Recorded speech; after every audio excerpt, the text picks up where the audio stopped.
Mu mawulire agokya okuva mu bitundu bya South Africa mu Uganda ali mugoya amanyiddwa nga Arizona yatugumbula omusajja omuzimbabwe oluvannyuma lw'okumukwata lubona ne mukyala we. Kati akatambi ako asobola okulabako ebitundu ebimu wabula ebimu bitabulaba nga omanyi YouTube wabula nkusaba sooka olaikinge njagala osubscribinge. Bw'okwata mukyala wo mu bwenzi njagala tunyumemu mu comment section kiki ky'oyinza omukola. Bw'okwata omwami wo mu bwenzi kiki ekyandibadde kituufu okubanga omukolera. Omwami ayitibwa Arizona nga ali mugoya gemanya ge ag'obuzaale mukambwe era nga ono mu ggwanga lya South Africa bebamu ku bannayuganda abalinamu kasente nti n'emmotoka gy'avuga oba zaavuga musajja olabira ddala nga mugagga wabula mukambwe eri mukyala we singa omuntu amwesembereza. Kati wano yalabulidde buli omu amwekulubeesezaako. Njagala olayikige obwenzi bino bye bikolwa ebimu ebikyasiza okuba eby'ettabu era nga omwami ono ali South Africa ate nga mukambwe Munnayuganda. Assalamu alaikum warahmatullahi wabarakatuh.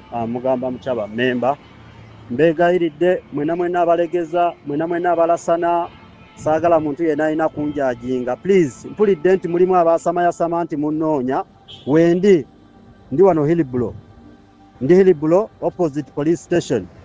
Njagala ojje naye anoonya nga weetegese kuba bye mukola byonna saagala mugatte mu famire yange. Njagala mukole byonna bye mukola. Ekintu kino nze nkibawooninga ebbanga lyonna ne mbagamba mwesonyiwe famire yange ate buli muntu yenna alina akakwate ku famire yange njadiiringa naawe.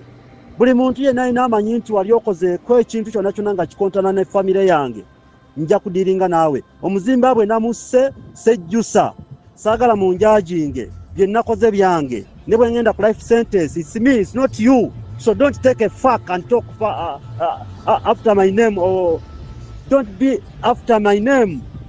Okay. Kye nakoze sejjusa 100% omuzimbabwe namusse. Kati waba mwana wa nnyoko genda omuli amatako. Nabagamba mwesonyiwe famire yange era abazanyira ku famire z'abantu gano gakyali mabaga. Mbabuulira gano gakyali mabaga. Mwena abajajinga temunjajinga saagala muntu yenna alina kunjajinga. Tonsomesa tondaga kyakola siri mwana wa nnyoko sigwe yandete South Africa sigwa ndabirira sigwa mbezezaawo okutuuka ku level gye ndiko. Era mwena abajajinga mulinga n'amatako ate nja kubanoonya omu ku omu. Era buli anjogerako ekibi kyonna nga tolina proof weteeketeeke. Buli ayogera ekyoswakaba kyonna nga tolina proof weteeketeeke. I'm coming for you. Nze saazaalibwa kujogebwa my friend. Nze nazaalibwa kujoga so si kujogebwa. Omuzimbabwe yayiseemu ate n'Abannayuganda mujja kuyitamu nga mukyamanyira famire z'abantu. Sejjusa kye mbagambye. N'abanoonya si mwe munnoonya nze mbanoonya. Era omuntu yenna alina agamba mbu anoonya mbeegayidde mukole byonna bimukola temugatta mu famire yange. Famire yange mugijje mu kamwa kammwe. Otherwise mujja kufuna ebisingawo. Gyegenda eri mmwe mwenna abakwanyi abakwana abasajja abakwanyi abeefuula mbu nno mmwe mukola 6 paaka mwagala kwana abasajja na 6 paaka. Kale nze ewange ne woba olina 12 paaka nja gifuula chapati. Eno message egenda eri mmwe nammwe bannayuganda abawangaalira Rivonia. Mmwe bannayuganda abawangaalira Rivonia esaaninga hiiru abaleeta abazimbabwe wange ku dduuka okwana mwebeereremu era nzija gye muli nzija mulina okwebeereramu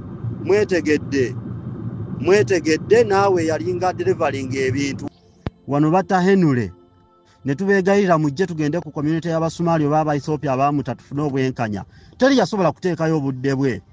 Ne kati muli awo mwasaamiridde mwenna muli ku Arizona mwana wa nnyammwe.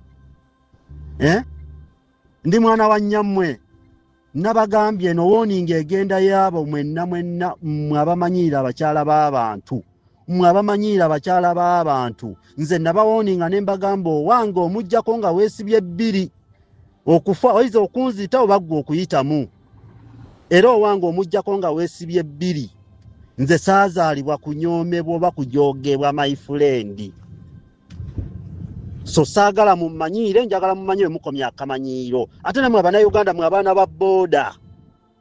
ba booda mbabeereddemu nnyo bangi bentadde ku kkubo mugenda munjogerako ebigambo ebyekisiru ebyaswakaba ebitaliiko mutwe n'amagulu. Assalamu alaikum wa rahmatullahi wa barakatuh. Amanya n'eddoboozi Haji Abudu omusomi w'edduwa. Nkola ku nsonga ez'enjawulo, emirimu nga gikutataganyeko, ebyenfuna byo nga bidobonkanye, ne oba oli bweru wa ggwanga emirimu gyakucankalanako. Jangu kusomere ku dduwa okuva edda nedda, edduwa zaabaawo, edduwa zisomibwa, omuntu n'oterezebwa mu mbeera yonna ebadde ekusibyeko akanyaaga. Nina ekyoto kye nsobola okukumira wadde oli bweru wa ggwanga nga toli kumpi wano n'ofuna omukisa ogwo nawe n'osomerwako ku dduwa nga nkuteddeko n'akabaani. Allah ajja kukusaasira, ajja kukwanukula. Kuba ku nnamba yange y'essimu 075 44 71 56 ne ku WhatsApp kwendi. Mpereza obubaka sobole okuyamba. Assalamu alaikum wa rahmatullahi wa barakatuh. Nga waliwo abantu bangi abasalirwa emisango egitategeerekeka, abakwatibwa naye nga n'ensonga eziboogerwako tezimanyiddwa. Bangi bali mu makomera tubalambula naye nga n'ensonga emutwaziza mu kkomera tetegeerekeka.